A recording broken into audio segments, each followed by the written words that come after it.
Good morning, all of you. In this lecture, we will start our next question. What is performance appraisal? Explain its benefit. What is meant by performance appraisal? We was discussing last lecture, right? Performance appraisal म्हणजे काय आणि त्याचे features हे आपण already discuss केलेले आहेत last lecture मध्ये. That is why we will start directly benefits of performance appraisal.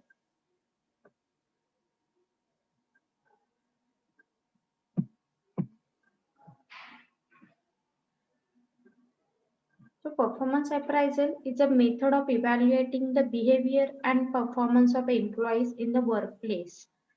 जसं की आपण डिस्कस केलं होतं, परफॉर्मन्स अप्रायझल म्हणजे काय, जिथे एम्प्लॉईचं इव्हॅल्युएशन केलं जाणार आहे, त्याच्या बिहेवियरचं किंवा त्याच्या परफॉर्मन्सचं इव्हॅल्युएशन हे केलं जाईल. Okay, this is called the performance appraisal. So performance appraisal, it is the evaluation of employees' performance. This includes appraisal of both qualitative and quantitative aspect of job performance. आणि एम्प्लॉईच्या क्वालिटेटिव्ह आणि quantitative अशा दोन्ही आस्पेक्टचं evaluation हे performance अप्रायझलच्या under केलं जाणार आहे. So काही त्याचे बेनिफिट्स आपल्याला बघायला मिळतील आणि काही लिमिटेशन सुद्धा परफॉर्मन्स अप्रायझलचे आपल्याला बघायचे आहेत. So first of all we clear what is advantages or benefits of performance appraisal. First point is improving the performance. Appraisal system aim at improving performance of employees. So हे appraisal कोणत्या इंटेन्शनने केलं जातं, तर त्या एम्प्लॉईचा performance हा improve झाला पाहिजे. म्हणजे जेव्हा आपल्या लक्षात अरे माईक कोणाचा ऑन आहे जरा बघा.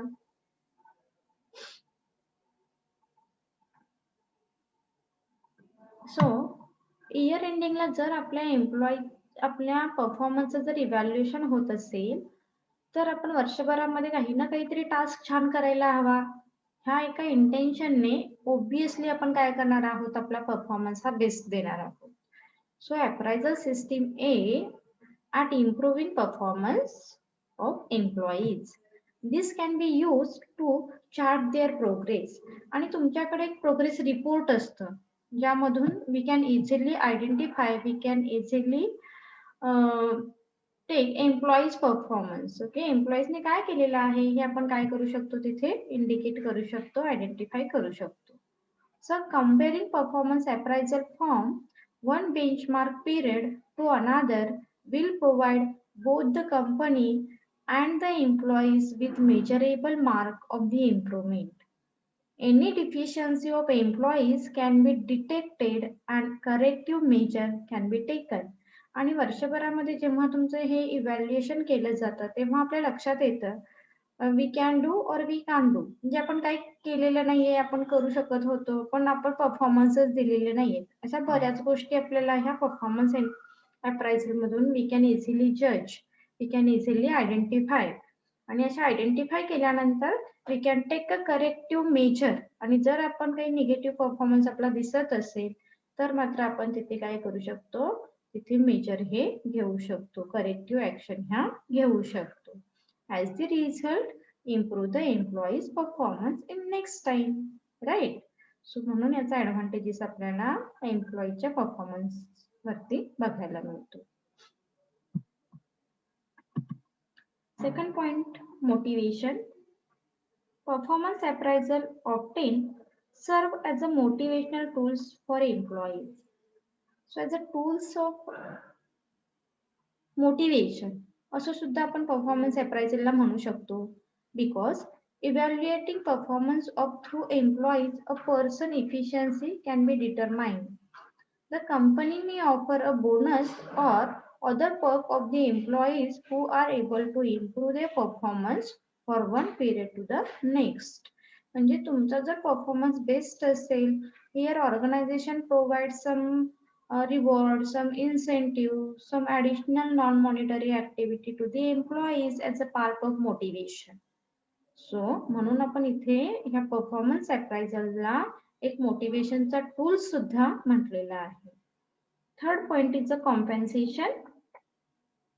Performance appraisal help in checking out comparison package for employees. Merit rating is possible through performance appraisal. So performance appraisal try to give work to be performed, work to be performed. Compensation package which includes bonus, high salary rate, extra benefits, allowances and prerequisite are dependents on performance appraisal. So compensation जे एम्प्लॉईजला मिळणार आहे याचं कुठेतरी checkout करण्याचं काम ह्या performance अप्रायझलच्या साहाय्याने आपण करू शकतो. सो म्हणून इथे सांगितलेलं आहे performance appraisal help in checking out compensation package for employees. मग कोणत्या एम्प्लॉईजला आपण ह्या एक्स्ट्राच्या ऍक्टिव्हिटी किंवा एक्स्ट्राच्या फॅसिलिटी प्रोव्हाइड करायच्या आहेत हे जेव्हा आपल्याला फाइंड आउट करायचं आहे तेव्हा नक्कीच आपण परफॉर्मन्स अप्रायझल ची हेल्प ही घेऊ शकतो. So merit rating is a possible through performance appraisal. आणि ह्या जसं आपण काही इंट्रोडक्टरी पार्ट मध्ये डिस्कस केलं होतं परफॉर्मन्स अप्रायझलच्या काही मेथड्स आहेत. यामधून आपण वी कॅन इझिली जज, we can easily find out the ranker of employees regarding best performance, right. मग ज्याचा बेस्ट परफॉर्मन्स आहे त्या एम्प्लॉईजला आपण एक्स्ट्रा सॅलरी देऊ शकतो, काही एक्स्ट्रा बेनिफिट देऊ शकतो, ओके, काही अलाउन्सेस देऊ शकतो, काही प्री रिक्विजिट फॅसिलिटी असतात त्या देऊ शकतो. So this is possible only because of performance appraisal. Then point number 4 is the promotion. Performance appraisal help the supervisor to check out the promotion program for efficient employees. Promotion हे कोणाला दिलं जातं? फक्त seniority नुसार promotion दिलं जातं का? नाही. तर ज्या एम्प्लॉईचा परफॉर्मन्स बेस्ट आहे अशा वेळी सुद्धा त्या एम्प्लॉईचं प्रमोशन हे केलं जातं. And performance appraisal is very good techniques or very good method to help the supervisor to check out the promotional program. आणि ह्या प्रमोशनल प्रोग्रामच्या परफॉर्मन्स अप्रायझलच्या सहाय्याने आपण प्रमोशनल प्रोग्राम हे रन करू शकतो आणि एम्प्लॉईजला प्रमोशन हे देऊ शकतो. Next point is a training and development. So the systematic procedure of performance appraisal help the supervisor to frame training policy and program. It helps to analyze strength and weakness of employees so that new job can be designed for efficient employees. It also help in framing future development program. आणि जसं की आपण training and development जेव्हा learn केलं तेव्हा सुद्धा आपण सांगितलं होतं performance appraisal is very good technique for providing training facility to the employees or to prepare the planning program regarding training and development activity. जे जेव्हा आपल्याला एखादा प्रोग्राम रन करायचा आहे त्यावेळी तुम्हाला परफॉर्मन्स अप्रायझल सिस्टीम ही हेल्प करेल की तुम्हाला कोणत्या एम्प्लॉईजला ट्रेनिंग हे प्रोव्हाइड करायचं आहे. Because performance appraisal help to analyze strength and weakness of the employees, right? Is it clear? Yes, ma'am. Then point number 6, selection validation. Performance appraisal helps the supervisor to understand the validity and importance of the selection procedure. The supervisor come to know the validity and thereby the strength and weakness of selection procedure. Further, changes in selection method can be made in this regard. आणि selection procedure साठी सुद्धा performance appraisal काय करेल तर help करेल. Because performance appraisal easily identify strength and weakness of the selection procedure. Okay, म्हणजे selection procedure साठी कोणता स्ट्रॉंग पॉइंट असायला हवा, कोणता वीक पॉइंट आहे, ह्या गोष्टी सुद्धा तुम्ही या परफॉर्मन्स अप्रायझलच्या साहाय्याने we can easily understood, we can easily identify. And last point is building relationship. Performance appraisal give the employers and employees the opportunity to discuss performance. म्हणजे एम्प्लॉईचा परफॉर्मन्स डिस्कस कशामुळे होऊ शकतो, तर ह्या परफॉर्मन्स अप्रायझल मधून. It company's periodic meeting between the supervisor and employees allow them to form or strengthen a relationship. आणि जेव्हा जेव्हा आपण हे डिस्कशन करतो की ह्या एका एम्प्लॉईज मध्ये स्ट्रॉंग पॉइंट आहे, ह्याची ही स्ट्रेंथ आहे, यासाठी बऱ्याच वेळा काही मीटिंग ह्या ऑर्गनाईज केल्या जातात. आणि जेव्हा आपण मीटिंगसाठी एकत्र येतो तेव्हा नक्कीच काय होणार आहे, here build up a good relationship or cordial relationship among employer and employees, right? So these are some advantages of performance appraisal. Is it clear question?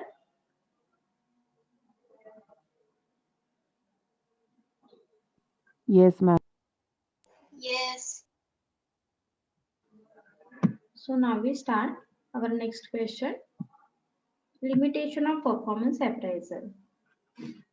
So जेव्हा काही आपण ऍडव्हान्टेजेसचे पॉइंट बघितले, सो परफॉर्मन्स अप्रायझल मधून काही बरेचसेच ऍडव्हान्टेजेस पण होतात, पण त्याचबरोबर लिमिटेशन हे खूप सारे परफॉर्मन्स अप्रायझल मधून आपल्याला बघायला मिळतात. सो ते काय आहे, त्या बेस वन बाय वन आपण बघणार आहोत. बेसवरती हा क्वेश्चन असेल. So personal bias. Performance appraisal is affect by personal bias of the rater. Rater in the sense जो रेट म्हणजे जो एक्झामाइन करणारा पर्सन आहे, सिनियर पर्सन जो आहे, पीयर पर्सन जो आहे, हायर अथॉरिटी जी आहे ती असणार आहे. This is called the rater. So performance appraisal is affected by the personal bias of the rater. If the rater has a good relation with the employees, he may give a higher score of the employees, right. म्हणजे आपण नक्कीच सांगू शकतो, जर त्या rater बरोबर त्या एम्प्लॉईचं relation हे गुड असेल तर तो काय करणार आहे, त्याला छान मार्क देईल, त्याला छान फीडबॅक देईल. सो आणि जर काही निगेटिव्ह रिलेशन असेल किंवा निगेटिव्ह इन द सेन्स जर गुड रिलेशन नसेल तर काय असणार आहे, त्याच्या रिमार्क मध्ये, त्याच्या रेटिंग मध्ये हा आपल्याला काही बायसनेस बघायला मिळू शकेल. So this is personal bias.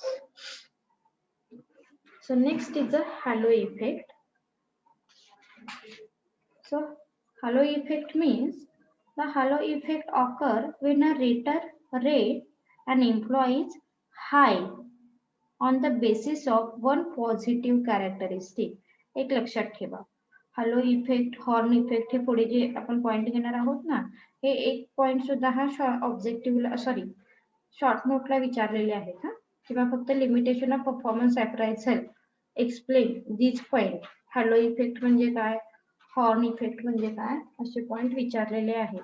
So काय आहे बघा concept hello effect. So halo effect occur when a rater rate an employees high on the basis of one positive characteristic. म्हणजे तो तुमच्यामधली एकच पॉझिटिव्ह कॅरेक्टरिस्टिक जज करेल and give a specific remark to the employees. So तुम्हाला तुमच्या एका point वरून तुम्हाला जज हे केलं जातं आणि तो पॉझिटिव्ह पॉइंट असतो तुमचा. So one positive point halo effect लक्षात ठेवा. हॅलो इफेक्टला पॉझिटिव्ह पॉइंट चेक केला जातो तुमचा. So several work related factor are not consider for evaluation. आणि तुमच्या कोणत्याही निगेटिव्ह पॉइंटला इथे कन्सिडर केलं जात नाही. So several work related factor are not consider for the evaluation. So असे जर काही सेव्हरल फॅक्टर मध्ये निगेटिव्ह पॉइंट असतील तरी सुद्धा ते कन्सिडर केले जात नाही. So just positive factor. For instance, if an employee is punctual, his manager might give him high rate in all other area of work. मग तो पंक्च्युअल आहे ना, मग त्या सगळ्याच बाबतीत त्याला एक छान रिमार्क हे दिले जातात. So this is the limitation ना. मग यावर वी कांट जज प्रॉपरली अवर एम्प्लॉईज. तुम्ही तुमच्या एम्प्लॉईजला प्रॉपर जज नाही करत आहात, प्रॉपर आयडेंटिफाय नाही करत आहात. सो म्हणून तुम्हाला हॅलो इफेक्ट जो आहे त्या इफेक्ट मध्ये just we find out or we judge positive characteristic of an employees and give a high remark to the employees. Okay, is it clear halo effect? Yes. Yes. Good. Then Horn effect.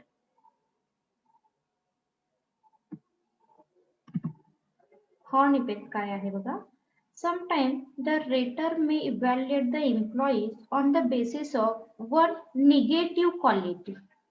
आता इथे तुम्हाला तुमची negative quality जज केली जाते, evaluate केली जाते. Other work related characteristic are not taken into account. आणि जर तुम्ही कोणत्याही म्हणजे तुम्हाला स्पेशली सांगितलं जातं हॅलो इफेक्टच्या under okay we find out a negative characteristic or negative point of an employees तुम्ही जस्ट फाइंड आउट करायचं आहे. आणि मग तो negative point of view find out केल्यानंतर तुम्हाला रिमार्क हे दिले जातात.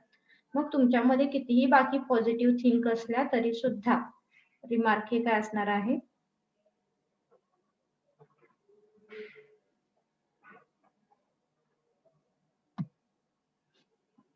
Okay, Fiza, I will add your roll number in sheet. Okay, so no problem, no issue. Then, other work related characteristics are not taken into account. These result in overall lower rating of the particular employees. आणि मग obviously तुम्हाला काय मिळणार आहे तर lower remark हे मिळू शकतात. For example, if an employee is not punctual in reporting to duty, the rater may give him low score for quality of his work, communication skill, handling stress, whatever, or etc. etc. जर तुम्ही punctual नसाल तर तुम्हाला सगळ्याच बाबतीत तसंच जज केले जाते की तुमच्याकडे कम्युनिकेशन स्किल नाहीये, तुमच्याकडे हँडलिंग स्ट्रेसची ॲबिलिटी नाहीये, तुमच्याकडे लिडरशिप क्वालिटी नाहीये, व्हॉटएव्हर. म्हणजे एक निगेटिव्ह पॉइंट तुमचं सगळं जे काही ग्रेडशीट आहे हे निगेटिव्ह करून टाकतो. So this is called the halo effect, sorry, Horn effect. Is it clear, Horn effect? Yes. Good. So next point is a contrast error. Contrast error occurs when employees are rated relatively to other employees rather than the performance standard. For example, if everyone else in a group is doing mediocre job, an employee is performing somewhat better may be rated as the excellent because of the contrast effect. Contrast म्हणजे आता wording वरूनच तुमच्या लक्षात येईल की contrast तुम्ही काय करताय जज करताय त्या एम्प्लॉईजला आणि मग रेट हे दिले जातात. That means contrast error occur when employees are rated relatively to other employees rather than to performance standard. Okay, so मग इथे एक्झाम्पल हे दिलेलं आहे मिडकेअर्स.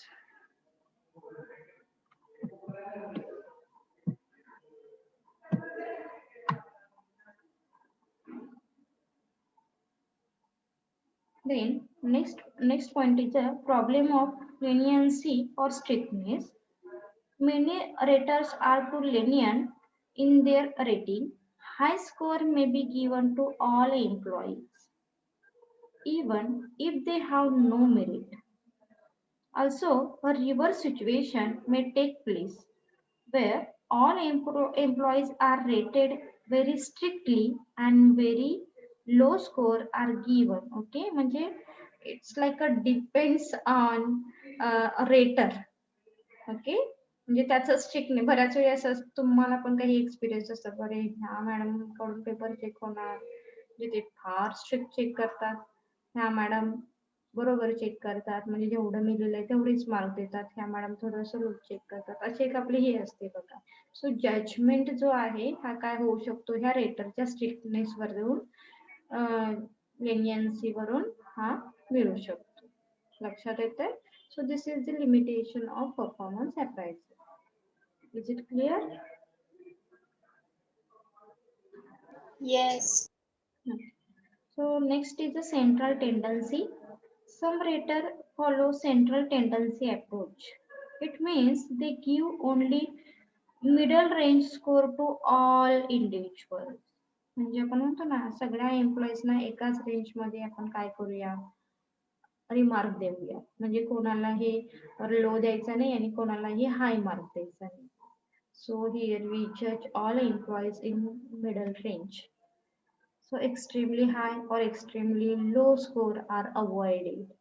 In other words, Average score is given to all employees irrespective of their performance. मग यामध्ये काही काय म्हणतो आपण बेस्ट असतात तर काही वर्स्ट असतात. हे सगळ्यांनाच आपण एकाच मेजर मध्ये काय करतो कम्पेअर करतो. This is called the central tendency. Then next point is lots of paperwork. Performance appraisal involve a lot of paperwork. Many times, performance appraisal reports are found only if the files. It does not serve any practical purpose. In other words, the performance appraisal reports are not used by some organization. They are conducted just a formality or for the namesake. म्हणजे तर paper work म्हणजे तुम्हाला सगळ्या गोष्टी maintain करायच्या आहेत. म्हणजे आपण मेथड बघणार आहोत की रेटिंग मेथड आहे, मग प्रॉपर तुम्ही काय करा त्याचे चार्ट करा, तुम्ही कोणत्या पॉइंट ऑफ व्ह्यूने त्याला रिमार्क देत आहात वॉट एव्हर. सो हे सगळं जे काम आहे हे कसं आहे तर पेपर वर्क आहे. सो टाइम कन्झ्युमिंग आहे, लिमिटेशन असू शकतात त्याची. Then sometime performance appraisal report is prepared as like a formalities आणि त्याचा बऱ्याच वेळी तसं प्रॅक्टिकली यूज पण केला जात नाही. सो हे कसं आहे तर एक लिमिटेशन आहे असं आपण म्हणू शकतो. Then last point is spill over effect. In this case, the present performance appraisal is greatly influenced by the past performance. A person who has not done a good job in the past is considered to the bad for doing the present work. म्हणजे बऱ्याच वेळी काय होतं की तुमचा last इयरचा performance जसा आहे तो आता तुम्हाला सुद्धा त्याचा एक्सपिरियन्स आला असेल बघा, की काही स्टुडंटचं असं असेल की लास्ट इयरला अरे मला मार्क थोडेसे कमी होते पहिल्या सेमिस्टरला, मग ते कोरोनामुळे कॅरी फॉरवर्ड झाले. आलं लक्षात? सो हे जे काही जजिंग होतं हे प्रॉपर होतं का हो? नक्कीच नाही. सो परफॉर्मन्स अप्रायझल मध्ये पण सेमच आहे की जे स्प्लिट आउट होतं की तुम्ही लास्ट इयरचा जो तुमचा परफॉर्मन्स आहे तोच तुम्ही काय केलेला आहे बऱ्याच वेळी कॅरी फॉरवर्ड करता आणि मग तुम्ही प्रेझेंट परफॉर्मन्स मध्ये you are not a good for your present performance असा एखादा रिमार्क सुद्धा तुम्हाला इथे मिळाला जाऊ शकतो. So these are some limitation of performance appraisal. Is it clear question? Yes. Yes. Thank you.